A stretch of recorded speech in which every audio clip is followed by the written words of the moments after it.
मुशलीफ की तरफ से आप सभी को दिवाली की शुभकामनाएं।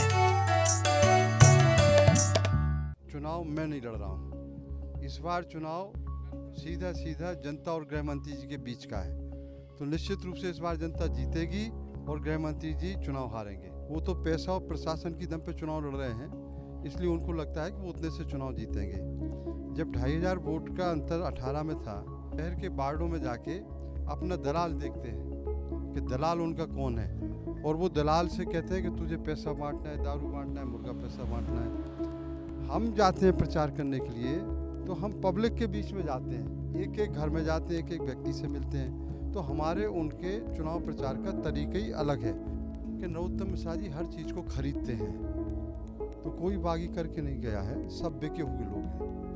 तो जो बिक के गए हैं, खरीद फरोख्त हुई है जिनकी, उनके बारे में मुझे कुछ नहीं कहना और ना उनका कोई वजूद है। दतिया विधानसभा में हम यानी कि एमपी तक मौजूद है और दतिया से कांग्रेस के प्रत्याशी राजेंद्र भारती हमारे साथ इस वक्त मौजूद है यहाँ पर, और उनसे जानेंगे दतिया विधानसभा में क्या कुछ होता दिख रहा है। बहुत कम दिन अब वोटिंग में, आप लगातार जनसंपर्क भी कर रहे हैं, क्या लग रहा है, क्या इस बार दतिया की जनता का मूड कैसा दिख रहा है? दतिया की जनता ने 2018 में ही अपना मूड दिखला दिया था। यदि गृह मंत्री जी चुनाव में करेक्ट प्रैक्टिस, भारत निर्वाचन आयोग की आचार संहिता, कानून, नियम का उल्लंघन करके साड़ी, पैसा, मुर्गा ये सब ना बांटें, तो वो कभी चुनाव जीत ही नहीं सकते। वो चुनाव पिछले 2 चुनाव जो जीते वो भी इसी तरह से जीते। 18 में इस शासन, प्रशासन और पैसे की दम पर चुनाव जीते, वो भी केवल 2500 वोट के अंतर से। इस बार चुनाव मैं नहीं लड़ रहा हूँ। इस बार चुनाव सीधा सीधा जनता और गृह मंत्री जी के बीच का है। तो निश्चित रूप से इस बार जनता जीतेगी और गृह मंत्री जी चुनाव हारेंगे। पिछली बार का मार्जिन आपने बताया, पिछली बार का मार्जिन 2-2.5 हज़ार का मार्जिन था। इस बार नरोत्तम मिश्रा कह रहे हैं कि 50,000 वोट से जीतूंगा, 1 लाख वोट से जीतूंगा, और अगर नहीं जीतूंगा तो उसे जीत नहीं मानूंगा। इसे लेकर क्या कहें? देखिए, कुल वोट तो शायद गृह मंत्री जी को ये पता नहीं है। 1 लाख वोट से वो जीतने की बात कर रहे हैं, तो ये तो बड़े ख्वाबी पुलाव देख रहे हो। उनको 2,15,000 तो कुल वोट ही है, उसमें से 60-65% पड़ेगा, तो कितना पड़ेगा? अब उतने वोट ही नहीं गिरना है जितने जितने से वो जीतने की बात कर रहे हैं। तो ये इनको वो पता नहीं, जानकारी रखते कि नहीं रखते। वो तो पैसा और प्रशासन की दम पे चुनाव लड़ रहे हैं, इसलिए उनको लगता है कि वो उतने से चुनाव जीतेंगे। जब 2500 वोट का अंतर 18 में था, इस बार आप भी माहौल देख रहे हैं। और अभी जो सर्वे, 2 सर्वे हुए हैं, चैनल ने 2 सर्वे किए हैं, उसमें ये आ रहा है कि उसमें गृह मंत्री जी चुनाव हारते हुए दिख रहे हैं, और वो चुनाव हार भी रहे हैं।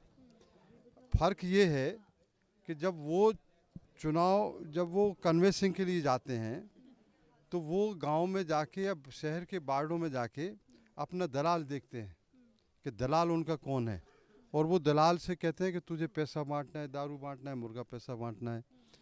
हम जाते हैं प्रचार करने के लिए, तो हम पब्लिक के बीच में जाते हैं, एक एक घर में जाते हैं, एक एक व्यक्ति से मिलते हैं। तो हमारे उनके चुनाव प्रचार का तरीका ही अलग है। वो जनता के भरोसे चुनाव नहीं लड़ रहे हैं, मैं जनता के भरोसे चुनाव लड़ रहा हूँ, और जनता हमारे साथ में है। अब एक और सवाल मेरा वो ये कि बहुत बगावत देखने को मिली अभी हाल ही में। कांग्रेस पार्टी के कुछ कार्यकर्ताओं ने जो है बीजेपी का दामन थामा, नरोत्तम मिश्रा की मौजूदगी में गए। यहाँ की जो अध्यक्ष रही हैं वो भी बीजेपी में शामिल हो गई हैं। जो बागी हैं, क्या लग नहीं रहा बागी कुछ नुकसान कर सकते हैं? नहीं, पब्लिक ये अच्छी तरह से समझती है कि नरोत्तम मिश्रा जी हर चीज़ को खरीदते हैं। तो कोई बागी करके नहीं गया है, सब बिके हुए लोग हैं। तो जो बिक के गए हैं, खरीद फरोख्त हुई है जिनकी, उनके बारे में मुझे कुछ नहीं कहना और ना उनका कोई वजूद है। पब्लिक उनको सब नकार चुकी है, और पब्लिक की नज़र में उनकी छवि बहुत ख़राब है। तो जो लोग भी जा रहे हैं, बल्कि वो बिक रहे हैं। बहुत से बीजेपी के कार्यकर्ता भी कांग्रेस में शामिल हुए हैं, माननीय कमलनाथ जी जब आए थे तब बीजेपी के कार्यकर्ता शामिल हुए, माननीय दिग्विजय सिंह जी जब आए थे तब बीजेपी के कार्यकर्ता शामिल हुए हैं। तो वो स्वेच्छा से हो रहे हैं, उनको लग रहा है कि मध्य प्रदेश में परिवर्तन हो रहा है और दतिया में भी ज़बरदस्त परिवर्तन है। अब एक और चीज़ जो देखने को मिली वो ये कि जिस तरीके से पहले जो लिस्ट आई थी उसमें अवधेश नायक को टिकट दिया था, वो महीने भर पहले, लिस्ट आने के कुछ महीने पहले ही उन्होंने कांग्रेस ज्वाइन की थी, बीजेपी में थे पहले। उसके बाद संशोधन हुआ, आपको टिकट मिली, वो भी थोड़े नाराज़ चल रहे हैं, क्या वो नुकसान करेंगे? और ये संशोधन जो हुआ है इसके पीछे क्या कुछ प्रक्रिया रही? देखिए, तो हाईकमान का निर्णय है। हाईकमान ने जब निर्णय दिया, अवधेश नायक को जो टिकट मिला वो स्वागत योग्य था।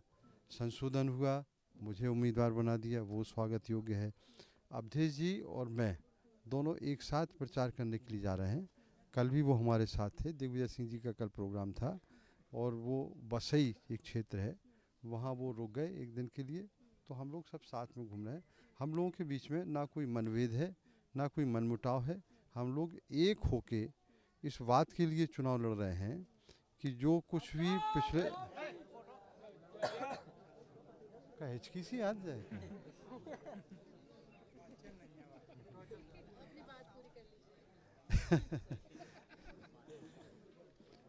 इस बार हम सारे लोग इस बात के लिए एक हैं कि पिछले 15 वर्षों में गृह मंत्री जी ने जो अत्याचार, अनाचार, शोषण, दमन किया है उसका बदला हम लोग लें और उसका बदला जनता भी ले रही है, कांग्रेसी कार्यकर्ता भी ले रहे हैं और उनको पराजित भी कर रहे हैं। ये तय है, उनकी पराजय निश्चित है, उनको कोई बचा नहीं सकता।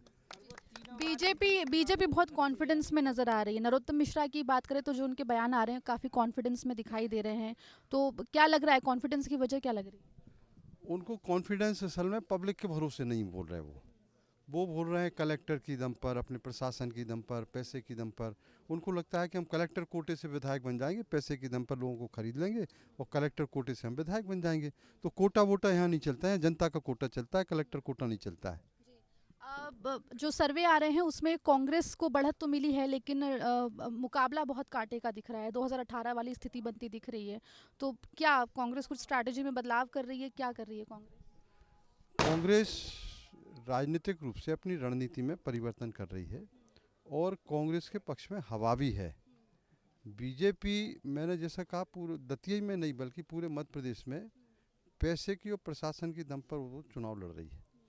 तो इस बार जनता हम लोगों के साथ में है। जनता 20 साल की एंटी इनकम्बेंसी है और इसके साथ साथ पिछले 20 वर्षों में शिवराज सिंह जी के शासन में जो घोटाले गबन हुए हैं उनसे भी जनता अब आजिज़ आ चुकी है।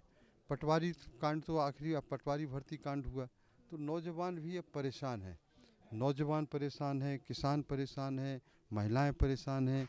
कोई ऐसा वर्ग नहीं है जो परेशान नहीं हो।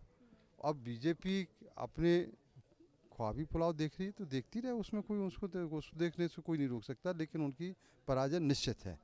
नरोत्तम मिश्रा जी ने तो मार्जिन बता दिया कि वो क्या एक्सपेक्ट कर रहे हैं, 50,000 के वोट से जीतेंगे। आपको क्या लग रहा है? वो इतने से हारेंगे जितना उनका हो। कांग्रेस कितनी सीट लाएगी? कांग्रेस की सीट जी, कांग्रेस को कितनी सीट मिलेगी? एक जी, कांग्रेस को 140 से लेकर 150 सीटें। तो यहाँ हमारे साथ राजेंद्र भारती जी जुड़े थे और बड़ा दावा कि जितने वोटों से जीतने की बात नरोत्तम मिश्रा ने कही है, उतने ही वोट से हारने का दावा या उनको हराने का दावा जो है वो राजेंद्र भारती जी ने यहाँ पर किया है। दर्शकों को बता दें कि दतिया विधानसभा सीट वीआईपी सीट है। यहाँ से बीजेपी के प्रत्याशी हैं नरोत्तम मिश्रा जो कि गृह मंत्री हैं, जबकि कांग्रेस के प्रत्याशी राजेंद्र भारती जी जो हमारे साथ अभी जुड़े थे। कैमरा पर्सन दीक्षा के साथ दतिया से एमपी तक के लिए आकांक्षा ठाकुर।